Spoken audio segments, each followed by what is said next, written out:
বাংলাদেশের পিচই জাত স্পিনার উঠে না আসার প্রধান কারণ না, কোনো ভনিতা করা হয়নি।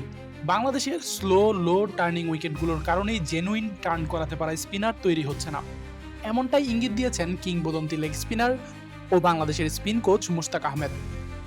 সরাসরি না বললেও বাংলাদেশের স্পিনারদের বল ঘোরাতে না পারার জন্য উইকেটকেই দায়ী ভাবেন এই কিংবদন্তি।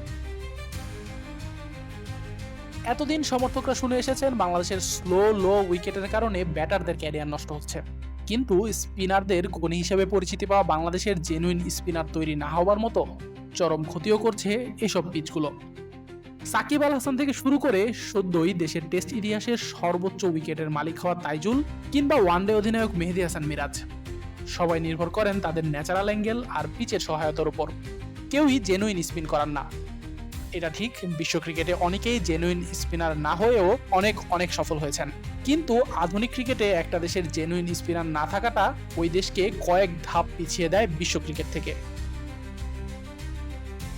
প্রথম আলোকে দেয়া এক সাক্ষাৎকারে বাংলাদেশের spin bowling coach Mushtaq Ahmed জানান, বাংলাদেশের স্পিনাররা অনেকের টার্ন আর স্পিন করানোর পার্থক্যটাই ধরতে পারেন না। মুশতাক বলেন, স্পিনার হলে বল ঘোরাতেই হবে। বাংলাদেশের পিচ এতটাই সহজ হয়ে যায় মাঝে মাঝে যে খুব বেশি মনোযোগেরও দরকার হয় না বল ঘোরাতে। আর বল ঘোরানো এবং স্পিন করানোর মধ্যে তফাৎ আছে।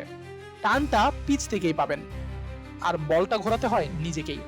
ভালো স্পিনাররা এশিয়া বা বাইরে সব জায়গায় সুবিধা করতে পারে।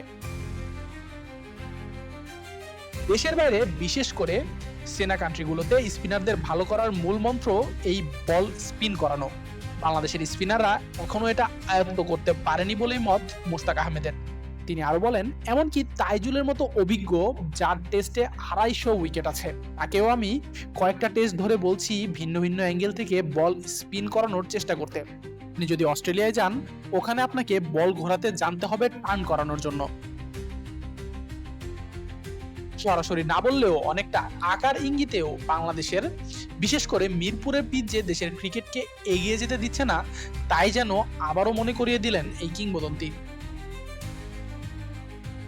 আশিকুর রহমান শান্ত, ডি স্পোর্টস।